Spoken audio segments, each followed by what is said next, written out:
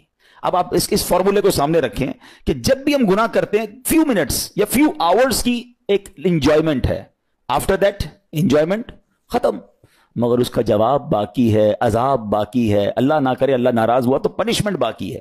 تو کیا فرمایا, انجوائمنٹ کے لیے گناہ مت کرنا, انجوائمنٹ ختم ہو جائے گی, عذاب باقی رہ جائے گا.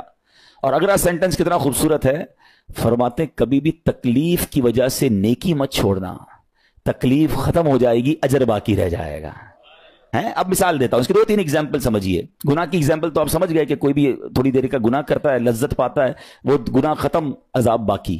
اب نیکی میں کیا ہوتا ہے, فجر کے لیے اٹھنا, نیند آ رہی ہے, دل نہیں چاہ رہا, آپ اٹھے, آپ نے وضو کیا, فجر پڑا, وہ اٹھنے کی تکلیف تو ختم ہو گئی نا, واپس سونا ہے تو سو جائیے, مگر فجر کا اجر اور ثواب باقی رہ گیا ہے. رمضان کے روزے ڈیفیکلٹ ہیں, لیکن افطار کے بعد تکلیف ختم ہو جاتی ہے, ہم کھاتے پیتے ہیں, موج کرتے ہیں, مگر ثواب باقی رہ جاتا ہے. کبھی کبھی آپ کو کوئی مسجد میں بلاتا ہے, یار چلو بھائی بیان ہو رہا ہے, اجتماع ہو رہا ہے, کوئی نیکی کی بات ہو رہی ہے, نہیں یار دل نہیں چاہ رہا, آپ آ گئے, آدھے 1 گھنٹہ بیٹھے, پھر چلے گئے, وہ آپ کا جو ٹینشن تھا یا پریشر تھا وہ ختم ہو گیا, مگر ثواب باقی رہ گیا. تو اب اس فارمولے کو یاد رکھیے گا, جب بھی گناہ آپ کی طرف آئے نا, آپ سوچیں کتنی دیر کا فائدہ ہے, 1 گھنٹہ دوستوں کے ساتھ بیٹھوں گا, بری باتیں کروں گا, 2 گھنٹے فلم دیکھوں گا, 2 ڈھائی 3 گھنٹے, بس اس کے بعد جواب تو باقی ہے نا, قیامت تک اللہ کو جواب دینا پڑے گا.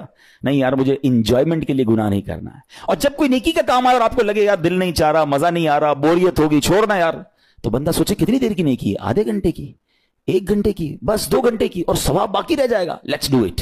اگر یہ بات سمجھ آ گئی نا آپ کو, تو انشاءاللہ دیکھیے گا گناہ سے بچنا اور نیکیاں کرنا آسان ہو جائے گا. تو اب کیا فرمایا قرآن نے کہ جس نے اپنے نفس کو روکا, کیا خوبصورت آیت ہے, وَأَمَّا مَنْ خَافَ مَقَامَ رَبِّهِ وَنَهَى النَّفْسَ عَنِ الْهَوَىٰ, اب رہا وہ جو اپنے رب کے حضور کھڑے ہونے سے ڈرا اور نفس کو خواہش سے روکا, تو بے شک جنت ہی اس کا ٹھکانہ ہے. اور ایک اور جگہ کمال سے فرمایا, وَلِمَنْ خَافَ مَقَامَ رَبِّهِ جَنَّتَانِ, مبارک ہو ان کو جو اللہ سے ڈرتے ہیں نا, صبر کرتے ہیں, گناہ نہیں کرتے, رک جاتے ہیں.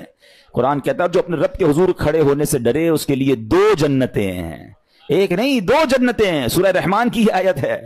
تو پتا چلا کہ نفس کو روکنا یہ آسان بھی نہیں ہے, ہاں دل بہت چاہتا ہے, مگر یہ صبر جو ہے نا, ان اللہ مع الصابرین کا جو معراج ہے, جو ٹاپ آف دا لسٹ صبر ہے, وہ یہ صبر ہے. اچھا اب آتے ہیں ایک اور صبر کی صورت, کہ اب آپ کو کسی نے غصہ دلا دیا, برا بھلا کہا, یا آپ کے مزاج کے خلاف بات ہو گئی, اب آپ نے روکنا ہے اپنے آپ کو. اب غصے کا اظہار نہیں کرنا, لڑائی نہیں کرنی, گالی کا جواب گالی, اینٹ کا جواب پتھر, انگریزی کا مقولہ ہے نا ٹٹ فور ٹیٹ, جیسے کو تیسا نہیں, یہ ہماری شریعت ہمیں نہیں سکھاتی. اچھا آج کل کسی کو کہو نا یار آپ کیوں یار لڑائی کر رہے ہیں, بھائی میں جواب نہ دوں تو لوگ سمجھیں گے کمزور آدمی ہوں, مجھے اپنا روب بھی تو رکھنا ہے, میں بھی تو پتا چلے کون ہوں, اپنا بتاؤں تو صحیح کون ہوں. سچی بات پتہ کیا ہے, جو ٹٹ فور ٹیٹ کرتا ہے, گالی کا جواب گالی سے دیتا ہے نا, وہ واقعی بتا دیتا ہے وہ کون ہے, وہ اپنا تعارف کروا رہا ہوتا ہے کہ یہ بھی ایسا ہے, میں بھی ویسا ہی ہوں. او بھائی. اچھا پھر ایک اور عجیب جملہ بڑا مشہور ہے آج کل, جناب ہم شریف کے ساتھ شریف ہیں, ہم بدماش کے ساتھ بدماش ہیں. مجھے آج تک سمجھ نہیں آئی یہ کون سا بٹن لگا ہوا ہے آپ کے اندر کہ شریف کے ساتھ آپ شریف ہو جاتے ہیں, بدماش آتا تو آپ بھی بدماش ہو جاتے ہیں. جناب والا, شریف آدمی شریف کے ساتھ بھی شریف ہوتا ہے, بدماش کے ساتھ بھی شریف ہوتا ہے. جب بھی تو وہ غلط آدمی اچھا ہوگا نا. نبی پاک علیہ الصلوۃ والسلام نے گالیاں سن کر دعائیں دی ہیں, پتھر برسانے والوں کو بھی دعائیں دی ہیں, مگر ہم تو تیار ہی رہتے ہیں, یار میں بتاؤں گا اس کو میں کون ہوں, 1 گالی دی ہے میں اس کے ساتھ پشتوں کو گالیاں دوں گا. تو پھر آپ بھی ویسے ہی ہو گئے نا جناب. حدیث پاک کیا ہے, ہو از مور اسٹرانگر, ہو از مور پاورفل. اللہ کے حبیب علیہ الصلوۃ والسلام فرماتے ہیں کہ بہادر وہ نہیں, یہ بخاری شریف کی حدیث ہے, بہادر وہ نہیں جو پہلوان اور دوسرے کو پچھاڑ دے, بلکہ بہادر وہ ہے جو غصے کے وقت اپنے آپ کو قابو میں رکھے. اصل بہادری یہ ہے.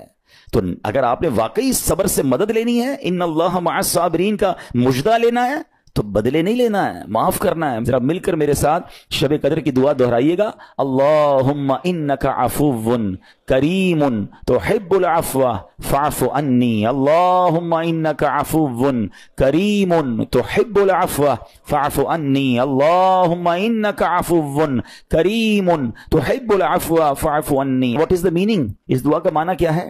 اللہم انک عفو, اے اللہ تو معاف کرنے والا ہے, تحب العفو, معافی کو پسند کرتا ہے, فاعف عنی, اللہ مجھے بھی معاف کر دے. ہم کیا کہہ رہے ہیں اللہ سے, اللہ مجھے معاف کر دے اور میرے سارے اگلے پچھلے گناہ معاف کر دے. مگر دیر از اے کوسچن, آپ نے معاف کر دیا سب کو؟ بندہ کہتا نہیں میں تو انتظار میں بیٹھا ہوں, میں تو موقع کی تلاش میں, بس موقع ملے پھر بتاؤں گا میں کون ہوں. ہاتھ میں آ نہیں رہا بندہ, ٹرائی کر رہا ہوں کسی جگہ آ جائے, بس کوئی اس کے پیسے ویسے آ جائیں, کوئی اس کا معاملہ میرے پاس آ جائے, بس پھر دیکھو کیا کرتا ہوں. بیٹھے اس انتظار میں بیٹھے بہت سارے لوگ, کمال ہے یار. یعنی دشمنیاں پالی ہوئی ہیں, رشتہ داریاں کاٹی ہوئی ہیں, دوستوں کے پاس جا نہیں رہے ہیں, میاں بیوی میں لڑائی ہے, ایک سوری کے لیے بیوی گھر بیٹھی ہے, وہ کہتی شوہر سوری کہہ دے تو میں آ جاؤں گی, شوہر کہتا ہے بیوی معافی مانگ لے تو میں لے آؤں گا. ارے بھائی کوئی بھی آگے بڑھ کے معافی کر لو بھائی, اللہ سے معافیاں مانگ رہے ہو, بندوں کو معاف کرنے کے لیے کوئی تیار نہیں ہے. مجھے خود بتائے نا یہ کیسی دعا ہے کہ اے اللہ تو مجھے معاف کر دے, میں نے کسی کو معاف نہیں کرنا. یہ بنتی ہے دعا؟ اللہ سے پتہ ہے کیا کہیں, اے اللہ میں نے بندہ ہو کر تیرے سارے بندوں کو معاف کر دیا ہے, تو سب سے بڑا معاف کرنے والا ہے نا, اللہ تو بھی مجھے معاف کر دے. Look at the way to talk, یہ مزہ ہے نا بات کرنے کا, پھر دعا کرنے کا لطف بھی آئے گا آپ کو. تو دشمنیاں نہ رکھیں, غصے پر قابو پائیں, معاف کریں. ایک حدیث سن لیجئے, لرزا دیتی ہے, ڈرا دیتی ہے. اللہ کے نبی علیہ الصلوۃ والسلام فرماتے ہیں جو رحم نہیں کرتا اس پر رحم نہیں کیا جاتا. حدیث کا خلاصہ ہے. اور جو معاف نہیں کرتا اسے معاف نہیں کیا جاتا. اب بتائیے ہم معاف کرتے ہیں, ہم رحم کرتے ہیں, ہم کہتے ہیں اللہ ہم پر رحم کرے, ہم کسی پر رحم نہ کریں. نہیں ہوگا رحم, پہلے اپنے اندر تو لائیے یہ باتیں. اب ایک آیت سنیے گا اس کے تحت ایک واقعہ, اور پھر میں بیان کو کنکلوڈ کرتا ہوں. اللہ کریم ارشاد فرماتا ہے الذین ينفقون فی السراء والضراء والکاظمین الغیظ والعافین عن الناس واللہ یحب المحسنین. قرآن میں رب فرماتا ہے وہ جو خوشحالی اور تنگ دستی میں اللہ کی راہ میں خرچ کرتے ہیں. یہ بڑی خوبصورت بات ہے, یہ غریب اسلامی بھائیوں کے لیے بھی مدنی پھول ہے. امیر تو خرچ کرتا ہے نارملی, غریب خرچ نہیں کرتا اللہ کی راہ میں. ہمارے قبلہ مفتی قاسم صاحب نے تفسیر قرآن صراط الجنان میں ایک بڑی پیاری بات لکھی. آپ کہتے ہیں پوری دنیا کے امیروں کا سروے کر لینا, ان کی جو پیسے بڑھنے کی ایک وجہ یہ بھی ہوتی ہے کہ وہ کہیں نہ کہیں چیریٹی کر رہے ہوتے ہیں, مدد کر رہے ہوتے ہیں. وہ مدد اور وہ نیکی ان کے پیسے بڑھا رہی ہوتی ہے. اور پوری دنیا کے غریبوں کا سروے کریں تو ان میں سے بڑی تعداد وہ جو خرچ ہی نہیں کرتی اللہ کی راہ میں. کہتے ہیں ہم کیا خرچ کریں, ہم تو غریب ہیں, ہم پر لوگ خرچ کریں. میں آپ کو فارمولہ دے رہا ہوں اور یہ قرآن سے دے رہا ہوں. جو تنگی میں بھی اللہ کی راہ میں خرچ کرتے ہیں, جو خوشحالی میں بھی خرچ کرتے ہیں. آپ تنگی میں آپ روپیہ خرچ کریں, یہ نہیں کہتے آپ 10,000 روپے خرچ کریں, جتنی آپ کی حیثیت. یہ کاروبار ہے, آپ 1 روپیہ دیں گے اور آئے گا, آپ 10 روپے دیں گے اور آپ کسی نہ کسی نیکی کے کام میں خرچ کرتے رہیں, آپ غربت سے باہر آ جائیں گے. If you want to take out yourself from that problem, آپ آئیں اللہ کی راہ میں خرچ کرنا شروع کریں. قرآن کہہ رہا ہے کہ جو تنگی اور خوشحالی میں اللہ کی راہ میں خرچ کرتے ہیں. اور اگلا پارٹ کتنا خوبصورت ہے, فرمایا والکاظمین الغیظ والعافین عن الناس, فرمایا اور غصہ پینے والے اور لوگوں سے درگزر کرنے والے. انعام کیا ہے, واللہ یحب المحسنین, اور اللہ نیک لوگوں سے محبت فرماتا ہے. اور پھر ہاں زندگی میں کلیمٹیز, پرابلم, بیماریاں, مشکلیں, قرآن خود کہتا ہے کہ من قریب تمہیں آزمائیں گے. کبھی بیماری آئے گی, کبھی بھوک آئے گی, کبھی مال کم ہو جائیں گے, کبھی ڈسٹربنس آئے گی, خوف آ جائے گا. تو بی ریڈی فار دیٹ, صبر کرنا ہے, کیونکہ اللہ نے فرمایا وبشر الصابرین, صبر کرنے والوں کے لیے خوشخبری ہے. تو اللہ کرے کہ یہ بات ہمیں سمجھ آ جائے اور ہم اس آیت پر عمل کرنے والے بن جائیں تو زندگی بڑی آسان ہو جائے گی. یہاں ایک میں عقیدے کی بات بھی کلیریفائی کر دوں. کچھ لوگوں کو بعض اوقات کنفیوژن ہوتی ہے یا لوگ کنفیوژن کریٹ کرتے ہیں. مجھے ایک بات بتائیے گا کہ اللہ کیا کہہ رہا ہے, وَاسْتَعِينُوا بِالصَّبْرِ وَالصَّلَاةِ, اے ایمان والو صبر سے اور نماز سے مدد چاہو. کیا صبر اور نماز خدا ہیں؟ بتائیے, نہیں ہے نا, اللہ تو نہیں ہے. ہم صبر اور نماز کی عبادت تو نہیں کرتے.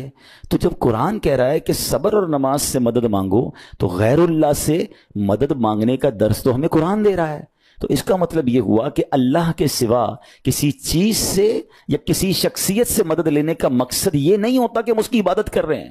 اگر آج کے دور میں کوئی اللہ کے نبی سے کہتا ہے کہ یا رسول اللہ انظر حالنا, یا بھر دو جولی میری یا رسول اللہ, تو یہاں کوئی شرک کی بات نہیں ہے. کیوں کہ یہاں یہ نیت نہیں ہے کہ ہم ان کو خدا مان رہے ہیں, یا یہ بھی نیت نہیں ہے. ایک بات, ایک عقیدہ کلیئر کر دیتا ہوں. پوری دنیا میں عاشقان رسول کا یہی عقیدہ ہے کہ کوئی نبی, کوئی صحابی, کوئی ولی اپنی طرف سے کسی کو کچھ نہیں دے سکتا. وہ سب رب کے محتاج ہیں, اللہ کسی کا محتاج نہیں ہے. جو اللہ کا ہے وہ اس کا اپنا ہے. ہاں اللہ نے اپنے مخصوص بندوں کو کچھ عطائیں کی ہوئی ہیں, کچھ پاورز دیے ہوئے ہیں, وہ اللہ کی عطا سے اگر کسی کو تقسیم کرتے ہیں تو اس میں کوئی پرابلم نہیں ہے. قرآن کہہ رہا ہے اے ایمان والو صبر اور نماز سے مدد چاہو. یہاں ایک اور بات سمجھنی ہے. دنیاوی طور پہ بھی کیا ہوتا ہے کہ آپ کسی باس ہوتا ہے, اپنے کسی مینیجر کو پاور آف اٹارنی دے دیتا ہے کہ یہ تمہارے پاس اس پراپرٹی کا پاور ہے, تمہارے پاس فلاں چیز کا پاور ہے. وہ اس پاور کے بہاف پر وہ کام کر دیتا ہے, مگر کوئی یہ نہیں کہتا کہ he is the owner. Actually he have attorney, he have power of attorney. بالکل ہمارا بھی عقیدہ یہ ہے کہ اللہ نے اپنے کچھ مخصوص بندوں کو, اپنے پیاروں کو کچھ اختیارات عطا فرمائے ہیں, اور جب وہ ان اختیارات پر عمل کرتے ہیں تو ایکچولی وہ اللہ ہی کی عطا ہے. ہاں دنیا میں اگر کوئی یہ سمجھتا ہے کہ کوئی شخصیت یا کوئی بزرگ یا کوئی اللہ والے اپنی طرف سے دیتے ہیں, رب کا اس میں کوئی دخل نہیں, تو یہ شرک ہے, یہ بات درست نہیں ہے. ہمارا سب کا عقیدہ یہ ہے کہ جو کچھ دنیا میں اگر کسی ولی نبی صحابی کے پاس ہے وہ رب کا دیا ہوا ہے, رب کی عطا ہے, رب ان کو دیتا ہے, رب کو کوئی نہیں دیتا. رب کے پاس جو کچھ ہے وہ اس کا اپنا ہے. تو یہ کانسیپٹ بھی کلیئر ہوتا ہے قرآن پاک کی اس آیت سے.